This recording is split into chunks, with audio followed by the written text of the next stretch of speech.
오늘 말씀 볼까요? 말씀은 레위기 6장 8절부터 13절 말씀입니다. 레위기 6장 8절부터 13절의 말씀이고요. 여러분 특별히 종이 성경 가지고 계신 분들은 저랑 계속 같이 넘기면서 보실 텐데요.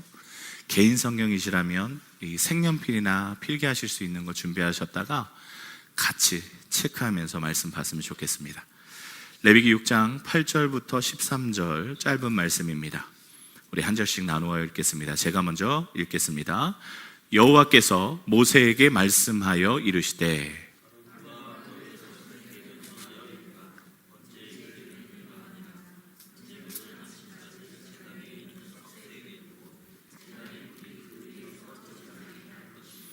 제사장은 세마포 긴 옷을 입고 세마포 속바지로 하체를 가리고 제단 위에서 불태운 번제의 재를 가져다가 제단 곁에 두고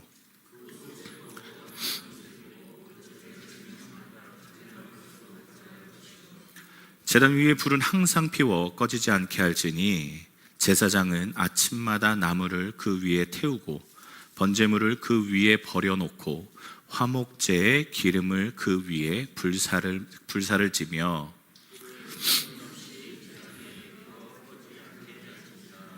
아멘. 여러분 그 성경을 읽으시다 보면 쉽게 포기하게 되는 성경이 나타나는데 그게 레위기입니다. 왜 그럴까요? 레위기의 내용들이 우리와 익숙하지 않기 때문에 그러합니다. 하지만 여러분들께 지금 4주째 레위기에 대한 설교를 하고 있는데요. 레위기 설교를 하면서 성도님들께서 왕왕 그런 말씀을 해 주시더라고요. 레위기가 참 힘든 책이었는데 은혜가 있는 책으로 바뀌는 걸 느낍니다. 제가 참 감사했습니다. 레위기는 정말 은혜가 깊은 책입니다. 하나님의 그 사랑의 은혜가 너무너무 깊이 스며 있는 책입니다. 그래서 여러분들께서 레위기 이 책 읽어보시면서 하나님께서 그 결단하시는 은혜를 좀 느껴보셨으면 좋겠습니다. 레위기 첫 번째 시간에는 우리는 어떤 걸 나눴냐면요, 죄의 전달에 대해서 나눴습니다. 그러나 죄의 전달에 끝나는 게 아니라 의의 전달도 우리에게 허락되어진다라는 것을 첫 번째 레위기 시간에 나눴고요.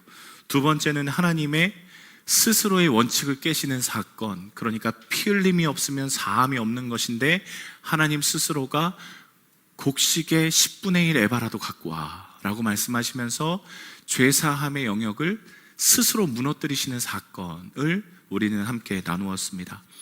세 번째는요, 하나님의 마음을 따르는 사람들을 그 제단 밑에 두시면서 그 제단 밑에 뿌린 피로 비유하시며 그 사람들이 결국 모든 만방을 구원해내시기 위한 귀한 은혜의 피임을 고백하는 그런 이야기도 나누었죠. 오늘은요, 그 레위기의 이제 제사를 벗어나서 예배자들의 자세, 이 레위기에 사실은 쓰여진 이유이기도 하지요.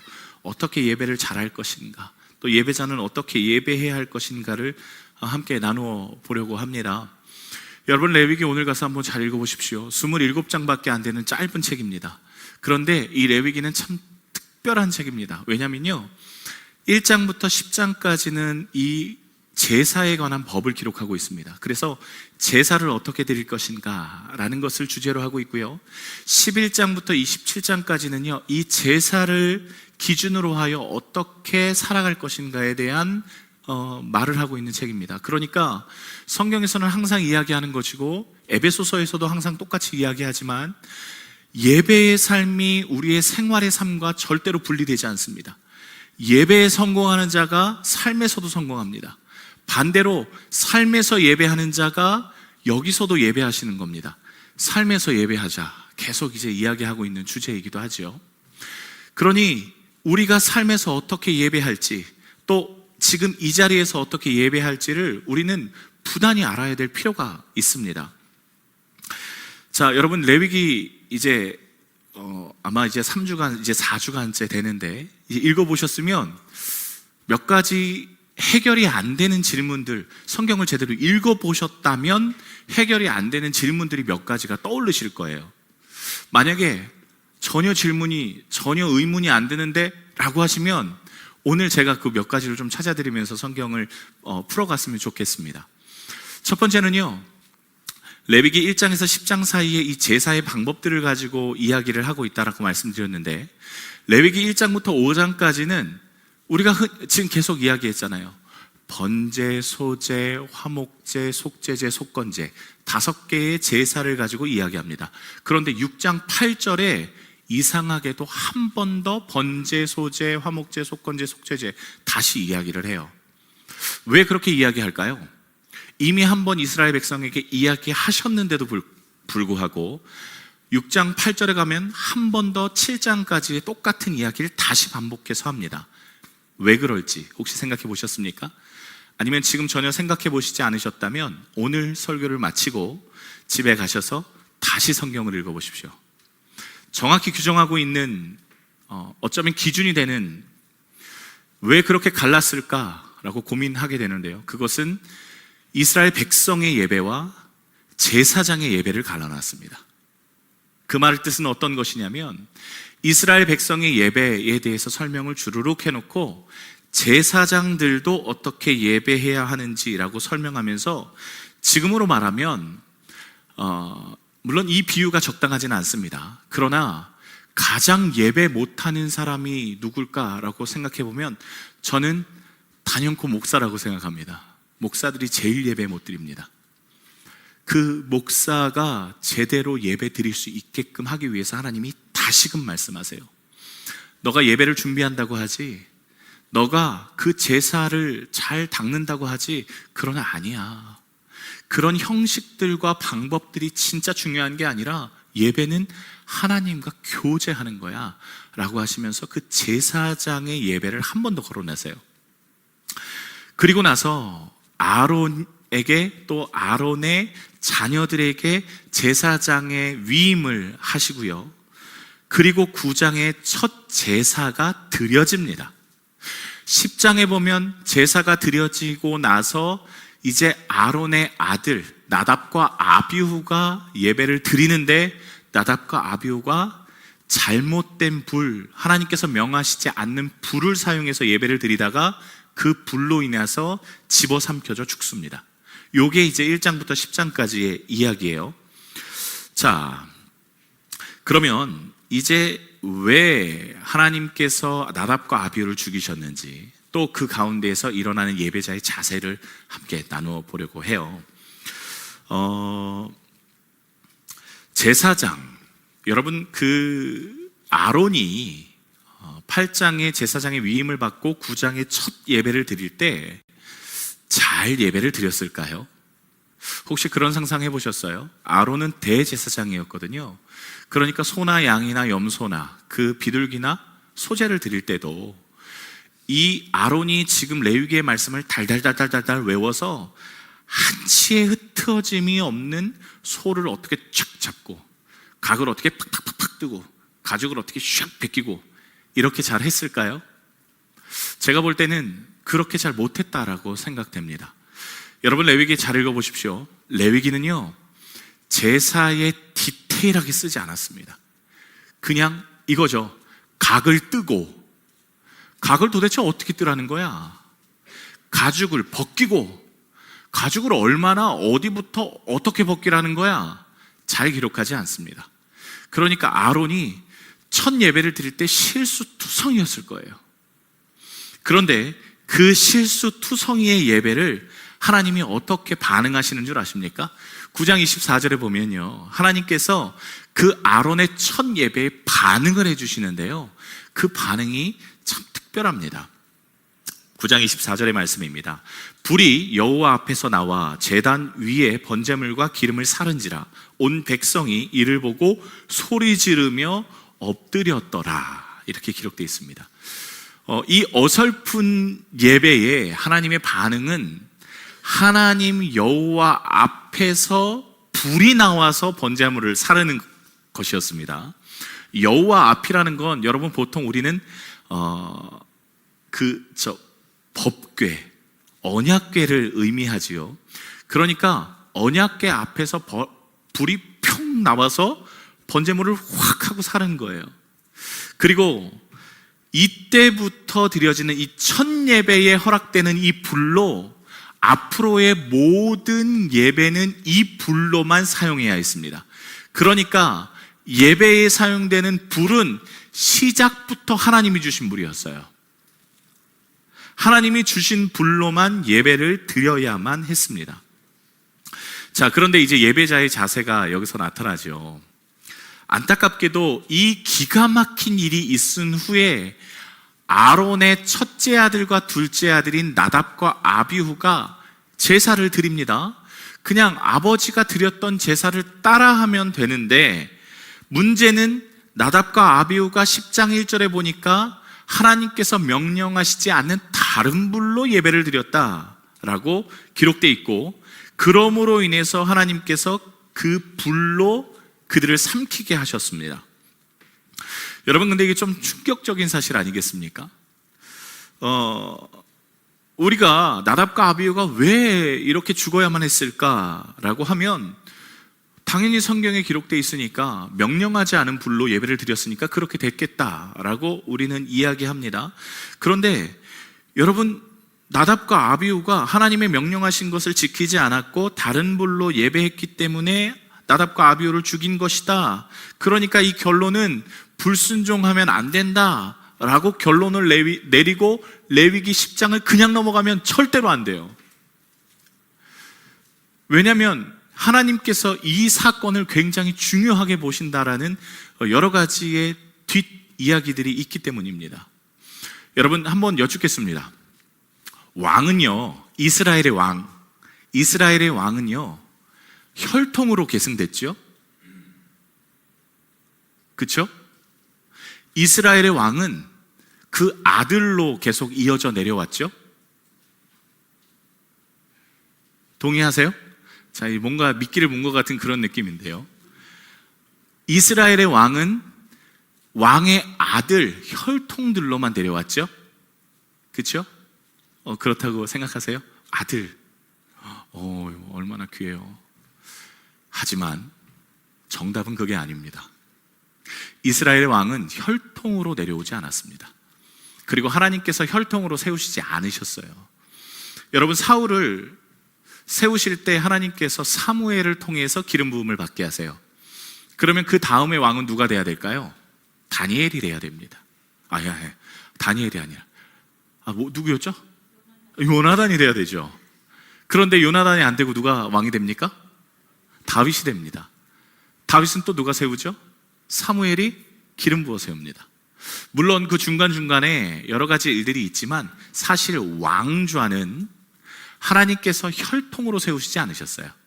하나님의 주권하에 세우시는 게 이스라엘의 왕이었습니다. 그런데 제사장만큼은 완전히 달라요. 이제 제사장의 족보들을 쭉 한번 이렇게 좀 나열해 드리면 좋겠는데, 제사장은 하나님께서 철저하게 혈통으로만 세우셨습니다. 여러분, 레위 지파라는 것을 우리가 굉장히 중요하게 생각하지요. 레위 지파는 다른 지파들과 여러 가지의 일들 가운데 구별되어 있는 지파들입니다. 제사장 지파거든요. 하나님이요, 특별히 제사장만큼은 혈통으로만 세우셨어요. 장자 계승이 원칙이었어요. 그런데 하나님이 첫 예배에서 장자를 죽여버리셨습니다. 그만큼 하나님이 이 사건이 결코 용납할 수 없는 사건이라는 것을 말씀해주고 계시는 겁니다. 나답 첫 번째 아들, 아비후 두 번째 아들 한순간에 쓸어버리셨습니다. 여러분, 성경에서 말하는 장자라는 것은 그 가문의 대표성을 지닙니다. 그래서 오늘 나답과 아비후가 죽는 것은 제사장 가문이 사형 선고를 받는 순간이었어요. 하나님이 왜 이렇게까지 하셨을까요? 아론이 살아있으니까 괜찮아? 아니요, 그렇지 않습니다. 제사장 가문은 끝났습니다. 왜 이렇게까지 하셨을까요? 명령하시지 않은 불로 예배를 드렸기 때문에 그랬을까? 여러 신학자들과 목회자들은 이게 여러 의미가 있다라고 이야기합니다. 그리고 술 취해서 그랬다, 혹은 하나님의 말씀을 경히 여겨서 그랬다, 여러 의미가 있지만 우리는 그냥 성령에서 찾으면 그 대답이 나와 있어요. 오늘 10장 3절의 말씀에 한번 보시겠어요? 레위기 10장 3절의 말씀 한번 같이 보겠습니다.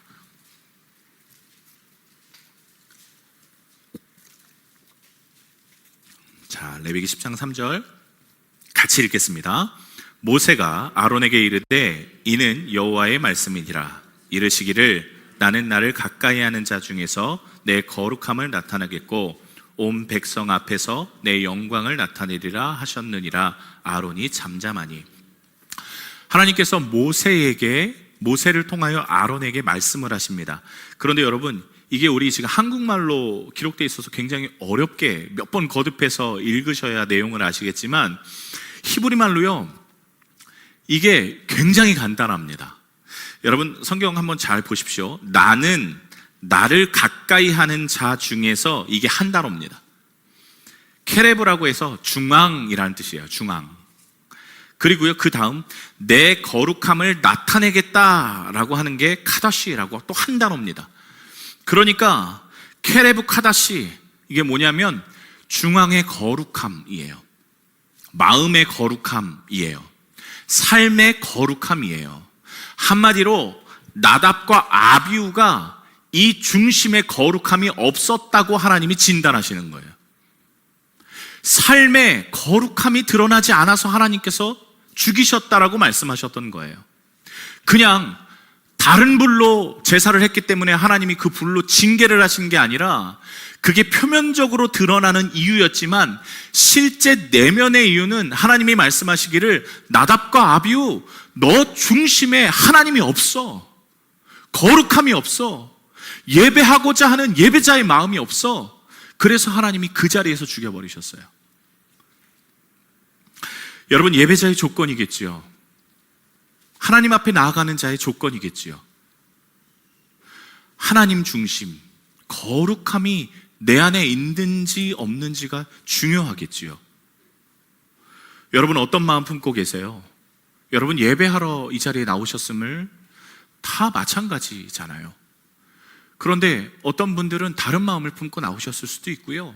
또 어떤 분들은 하나님 앞에 간절함으로 나오셨을 수도 있어요. 하지만 우리가 적어도 이 말씀을 알았다면 우리는 확실히 붙드셔야 될 것은, 하나님, 제가 주님 앞에 거룩함으로, 제 삶 중심의 거룩함으로 나아가고 싶습니다 하고 기도하는 마음이셔야 할 거예요. 자, 제가 계속해서 거듭 말씀드리는 단어 중에 하나가 뭐냐면 삶에서의 거룩이라는 걸 좀 집중해 주십시오. 레위기부터가 그래요. 예배와 삶이 분리되지 않거든요.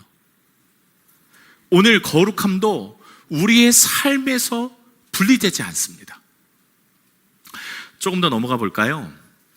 자, 그렇다면 여러분, 하나님께서 말씀하시는 중심이 거룩한 예배가 뭘까요? 중심이 거룩한 것. 여러분, 제가 첫 설교에 말씀드렸던 것을 기억하시는 분들 계실 겁니다. 오늘 이 출애굽기와 레위기는 한 권의 책이었다고요. 오늘 말씀, 이 레위기 바로 전장에 보면 출애굽기 40장이 나오거든요. 출애굽기의 마지막 장이기도 하고요. 그런데 여러분 참 재밌는 부분이 있습니다. 과연 중심의 거룩이 뭐냐? 과연 하나님께서 받으시는 거룩이 뭐냐라고 한다면 출애굽기 40장을 보셔야 돼요. 출애굽기 40장 17절 이하에 보면 성전이 완공이 된 그 기록이 있는데요. 여러분 다 읽기 좀 어려우니까 제가 한번 여러분들께 포인트만 딱딱딱딱 집어서 한번 읽어드려 볼게요. 여러분 개인 성경 갖고 계시면 제가 줄 치세요, 숫자 쓰세요 하시면 거기에 좀 써주시면 좋겠습니다. 자, 17절 말씀해 보면 둘째 해 첫 달 곧 그 달의 초하루에 성막을 세우니라. 성막이 다 됐어요. 세우고 있어요. 그런데 모세가 성막을 세우고 18절에 여러 가지의 제목, 그 재료를 가지고 세웁니다. 19절 여러분 줄 쳐주십시오. 19절 후반에 여호와께서 모세에게 명령하신 대로 되니라. 1번입니다. 또 여러 가지의 재료들로 또 성전을 짓습니다. 21절 마지막입니다. 여호와께서 모세에게 명령하신 대로 되니라. 두 번째지요. 또 여러 가지로 짓습니다. 23절 마지막 여호와께서 모세에게 명령하신 대로 되니라. 세 번째지요. 25절 마지막 여호와께서 모세에게 명령하신 대로 되니라. 네 번째였습니다. 27절 마지막 여호와께서 모세에게 명령하신 대로 되니라. 다섯 번째였지요. 29절의 마지막 여호와께서 모세에게 명령하신 대로 되니라. 여섯 번째 반응이었습니다. 32절 여호와께서 모세에게 명령하신 대로 되니라. 7번째였습니다. 여러분, 성경에서 7이라는 숫자는 완전수입니다. 완전수라는 것은 완벽하게, 오늘 말씀을 보면 모세가, 이스라엘 백성이 하나님이 말씀하신 대로 성막을 지었다라는 거예요. 7번을 강조하면서 여호와께서 모세에게 명령하신 대로 됐다. 그 말은 실 한 오라기도 못 하나도 하나님이 명령하신 것대로 했다라는 의미입니다. 거룩함의 중심이 뭘까요? 이 일이 있은 후에 어떻게 되는 줄 아십니까? 34절의 말씀에 보면 구름이 회막에 덮이고 여호와의 영광이 성막에 충만하여집니다. 그리고 그 다음 절 35절의 말씀에 봐도 여호와의 영광이 성막에 충만하다라고 기록해요. 하나님이 받으셨다라는 거예요. 어떤 건 하나님이 안 받으시고 어떤 건 하나님이 받으신 이유가 뭘까요? 정답은 딱 하나예요. 여호와께서 명령하신 대로 했는지 안 했는지의 차이지요. 여호와께서 거룩한 불로 제사 드려라 라고 이야기했는데 그렇게 안 해요. 여호와께서 저렇게 해 라고 하면 갸우뚱하고 왜 저렇게 해야 되지? 이해가 되지 않는데 하는 거예요. 그 차이가 있는 겁니다. 여러분, 중심의 거룩, 예배자의 조건은 뭡니까? 하나님의 말씀대로 하는 겁니다. 하나님의 말씀대로 따라가는 겁니다. 뭐가 더 필요하겠어요? 이야기하면 길어지지만 여러분, 성경이 우리의 지금의 상식에 이해되지 않는 것들이 많이 기록되어 있습니다. 왜 그러냐면 여러분, 이 당시에 성경이 처음 쓰여졌을 때는 구석기 시대였어요. 돌을 깎아서 나무를 자르던 시대였습니다. 그 당시에 사람들이 봤던 것들에 대한 시각과 21세기 과학을 가지고 있는 사람의 시각은 전혀 다르죠. 그러니 성경이 처음 쓰여졌던 그 사람들의 시각을 가지고 쓰여졌던 겁니다. 하나님께서요, 그 당시에도 이해 안 됐지만 지금도 이해 안 되는 것들이 우리에게는 보이잖아요. 하나님은 하지만 이런 수많은 시각을 가지고 항상 똑같은 이야기를 하셨습니다. 명령을 따를지 안 따를지에 대한 순종함, 그거는 변하지 않아요.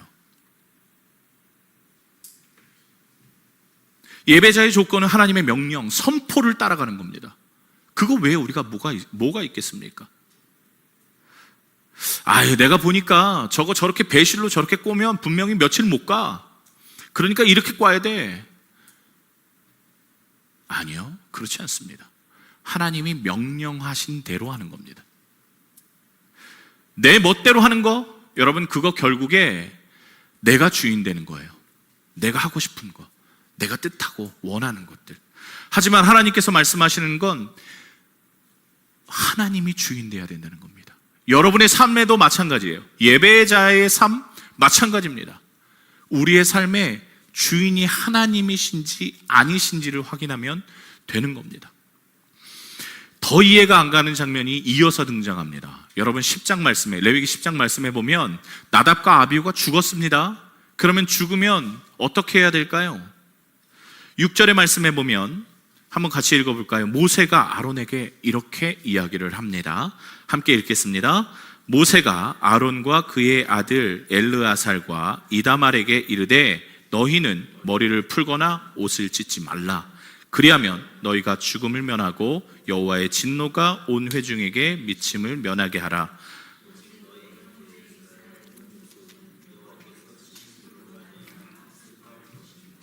자, 이걸 반대로 이야기하면 머리 찢고 옷 찢으면 너희에게 진노가 임한다, 이 얘기잖아요. 머리 풀지 마, 옷 찢지 마. 만약에 그렇게 하면 이스라엘에게 진노가 임한다, 그렇게 경고했습니다. 여러분, 머리를 푼다, 옷을 찢는다, 이거 유대적 표현인데 극심한 고통 가운데, 슬픔 가운데 자신의 탄식을 이야기하는 부분입니다. 그런데 여러분, 아들 둘이 죽었고 그것도 장자가 죽어버렸습니다. 그리고 오늘 그 이야기를 듣는 사람은 이 나답과 아비후의 동생들입니다. 동생들이 그 시체를 치우는데 야, 머리 풀지 마, 옷 찢지 마, 슬퍼하지 마, 그렇게 이야기합니다. 여러분, 이거 왜일까요? 하나님이 피도 눈물도 없는 분입니까? 모세는 또 조카가 죽은 겁니다. 조카, 저거 하나님 말씀 안 들어서 죽었으니까 잘 됐어, 뭐 그런 의미였을까요? 가여워할 필요가 없다, 그런 의미였을까요? 그게 아닙니다. 모세가 이야기하고 있는 것은 또 다시 한번 예배자의 자세를 말해주고 있는 거예요. 여러분, 제사장들은요 꼭 갖춰야 할 것이 있습니다. 그게 뭐냐면 출애굽기 28장 2, 3, 4절에 나중에 찾아보세요. 뭐라고 이야기하고 있냐면 그들이 옷을 지어 입고 관을 씌워서 예배한다라고 말하고 있습니다. 한마디로 옷을 찢는다, 머리를 흐트러뜨린다, 관을 벗는다는 거거든요. 한마디로 나 예배하지 않을 거야 라는 말입니다. 나 예배 안 해. 그러니까 그냥 슬퍼하는 것을 하지 말라고 하는 게 아니라 그 슬픔에 짓눌려서 예배가 멈추지 않도록 하라는 말입니다. 실제로 여러분, 열왕기 상하의 말씀에 보면 제사장들이 예배하지 않는 시대가 있었습니다. 레위인들이 먹고 살 게 없어서 성전을 떠나갔던 시대가 있었어요. 어떻게 됐는 줄 아십니까? 이스라엘 백성들이 다 예배하지 않고 우상 숭배하고 망해버렸습니다. 제사장만큼은 절대 예배를 멈추면 안 되는 거였고, 레위인만큼은 절대로 성전을 벗어나지 않아야만 합니다. 오늘 하나님께서 말씀하시고자 하시는 것은 제사장, 예배자, 레위인의 자세예요. 우리의 슬픔과 여러 가지 사건이 억눌려 있다 할지라도 예배를 포기하지 마라. 그런데 여러분, 자녀를 잃은 슬픔이 어찌 슬퍼하지 않을 수 있겠습니까? 어찌 보면 인간이 당하는 슬픔 가운데 가장 큰 슬픔이 자녀를 잃은 슬픔이었을 거예요. 하지만 하나님께서 예배자에게 말씀하시는 것은 이 슬픔 가운데에서, 이 민낯을 드러나는 순간 가운데에서 예배할 수 있느냐 없느냐예요. 제 기억으로는 한 10여 년 전이었던 것 같아요. 어떤 선교사님이 그 땅에서 선교를 열심히 하시다가 선교의 대상자들에게 아내가 죽임을 당합니다. 잠깐 선교사님이 자리를 비웠는데 그 선교지의 집에서 아내가 피살을 당한 것을 발견하고 선교사님이 좌절을 합니다. 그리고 그 땅을 떠나와요. 더 이상 잊지 못할 것 같아서. 그런데 그 선교사님이 다시 그 땅으로 들어가시더라고요. 우리 교단 선교사님 중에도 이런 분이 있어요. 아이가 춥다 그래서 그 연탄불 그 조개탄불을 켜놨는데 그게 가스가 나와서 자녀 2명이 그 자리에서 가스 중독으로 죽었습니다. 어떻게 거기서 다시 사역합니까? 못하죠. 한국으로 다시 돌아오세요. 그런데 참 이상하게도 다시 그 땅으로 들어가시더라고요. 왜 도대체 그래야만 할까? 그때 인간의 민낯이 드러나기 때문입니다. 자녀의 죽음 앞에 과연 하나님의 마음을 먼저 찾을 수 있느냐 없느냐. 사실 성경에서는요, 자녀의 죽음의 민낯을 많이 기록합니다. 아브라함 기억하시죠? 하나님께서 그 100세에 얻은 귀한 아들을 너 그 아들 나한테 줄 수 있어? 아브라함이 고민하지 않고 드리러 갑니다. 어쩌면 우리가 생각하는 믿음은 우리가 가지고 있는 것보다 훨씬 더 앞장서 있는 것일 수도 있습니다.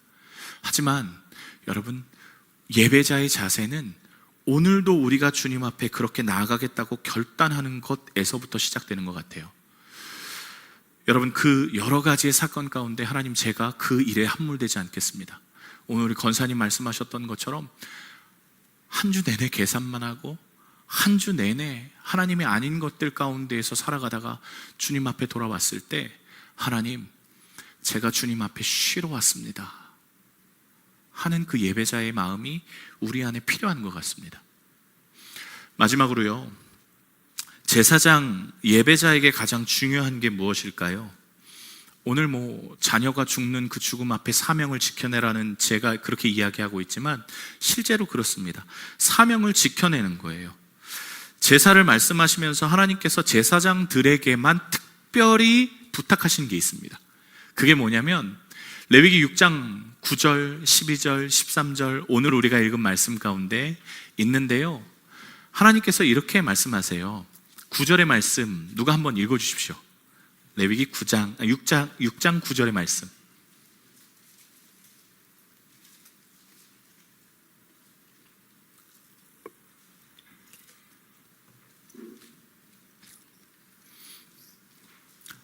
고동국 권사님 읽어주십시오. 6장 9절의 말씀.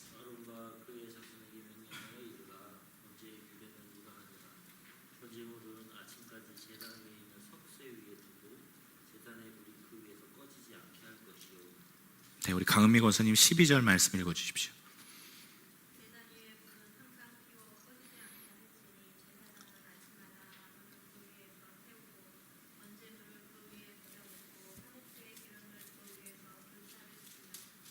우리 정재원 집사님 13절 말씀입니다.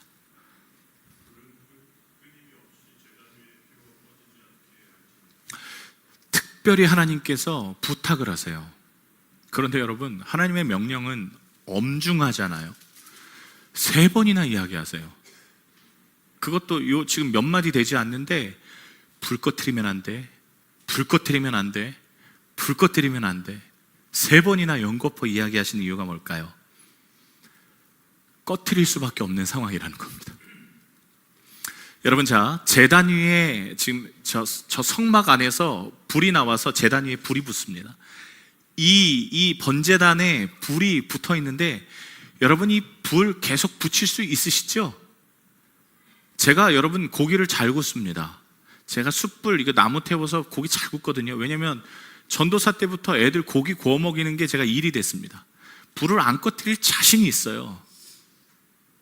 그러면 24시간 평생 안 꺼뜨릴 수 있을까요? 한 가지 여쭙겠습니다. 여러분, 번제단이 실내에 있었을까요? 실외에 있었을까요?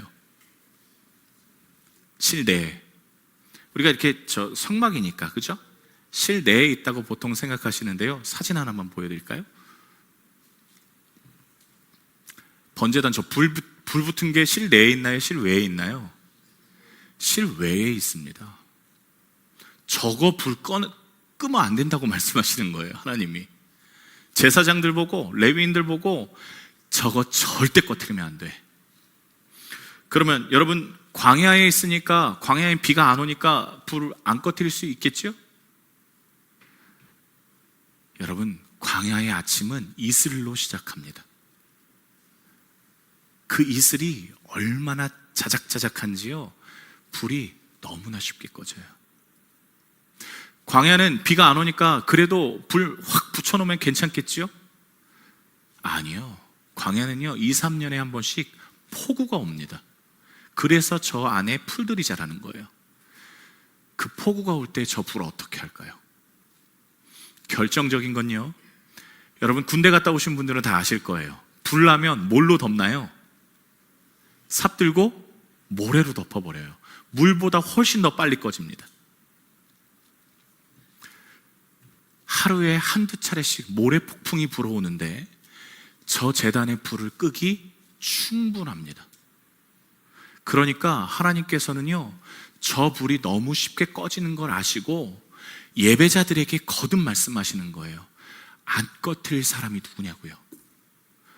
저 불 누가 도대체 지켜낼 거냐고요. 사람들에게 이야기하는 겁니다. 꺼뜨리면 안 돼, 꺼뜨리면 안 돼, 절대 안 돼. 그래서 제사장들은요, 전쟁이 일어나도 저 불 절대 꺼뜨리면 안 됐습니다. 왜냐하면 저 불이 꺼지면 예배가 멈춰버리거든요. 예배, 불 꺼트리면 안 돼라는 것을 여러 가지 의미로 해석할 수 있을 겁니다. 예배를 드리고자 끝까지 자리를 지키는 사람의 부르심으로 이해하시는 분도 계실 거고요. 삶의 예배 가운데 여러분이 있는 그 자리에서 고집스럽게 그리스도인의 삶을 요구하시는 하나님의 음성으로 들으실 수도 있어요. 아마 저 요한계시록 당시에는 도미티안 황제의 박해 때, 야, 뭐 그렇게 야, 입으로 한번 부인하면 되지, 마음으로 믿으면 되지, 뭐 그렇게 라고 이야기하는 사람 앞에, 아니야, 나의 주 나의 하나님은 오직 예수 그리스도야, 고집스럽게 이야기하라고 하는 명령으로 받아들일 수도 있습니다. 그리고 이 시대를 살아가는 우리 예배자들에게는요, 아마 예배가 마치고 다 집으로 돌아갔을 때, 그때부터 장작을 넣고 불을 켜야 되는 순간이라고 하나님이 명령하시는 것일 수도 있어요. 여러분, 예배 다 마치고 나면요, 우리 여기 다 거룩하게 다 예배 드리지만, 예배 마치고 나서 집으로 돌아가실 때, 집으로 돌아가셔서 삶의 현장에서 여러분 예배자 아닐 수 있어요. 아니, 예배자 아닌 경우가 훨씬 더 많아요. 얼마나 우리 죄 많이 짓습니까? 얼마나 더 우리가 하나님의 예배에 불을 꺼뜨리는 경우가 많습니까? 근데 하나님이 말씀하시는 거예요. 야, 소 잡고 양 잡고 많은 사람이 와서 제사를 드릴 때, 그때는 제사를 드리니까 불이 켜져 있는 거야. 그런데 모두 다 집에 돌아가고, 모든 예배가 마쳐지고, 모든 번제물이 다 제가 되었을 때, 그때 불을 끄지 않는 것이 진짜 예배야. 그렇게 이야기하시는 거라고요. 여러분, 예배와 삶은 분리할 수 없어요. 오늘 하나님이 제단의 불을 절대 꺼뜨리면 안 돼 라고 말씀하시는 건, 예배는 예배고 삶은 삶이야가 아니라 예배가 삶이야를 이야기하고 계시는 거예요. 여러분의 삶은 어떻습니까? 여러분, 비가 오는데, 모래폭풍이 오는데 제사장이 어떻게 해야 될까요? 저 번제단에서 불이 피는데 비 안 오게 하려면 어떻게 해야 될까요? 자기 몸이 뒤면서까지도 불을 지켜내요. 모래폭풍을 막아내기 위해서 제사장 3-4명이서 그 불을 막아내기 위해서 1시간, 2시간 이 어깨에 모래가 잔뜩 쌓일 때까지도 지켜내는 거예요. 여러분, 누가 그런 고민하시겠습니까? 누가 그렇게 예배 지켜내시겠습니까? 에이, 지금은 예배 시간 아니잖아, 지금 여기 교회 아니잖아, 괜찮아. 아니요, 그때부터 예배가 시작인 겁니다. 그때부터 번제가 시작되는 거라고요. 레위기는 그거 이야기하고 있는 거예요. 예배 잘 드리는 순간 괜찮아, 그때 다 예배하잖아.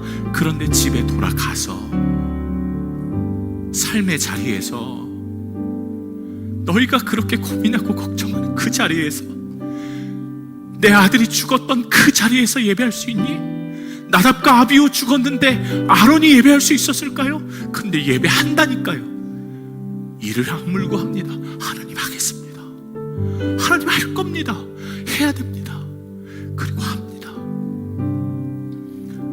여러분, 예배 지켜내십시오. 예배 지켜내세요. 그 모래폭풍 가운데서도 누가 예배 지켜내시겠습니까? 여러분, 결단하십시오. 내 삶에서 예배하겠습니다. 우리 찬양하고 함께 기도하겠는데요, 하나님, 나는 예배자입니다. 나는 삶에서 예배하는 자입니다. 하나님, 나 예배 놓치지 않겠습니다.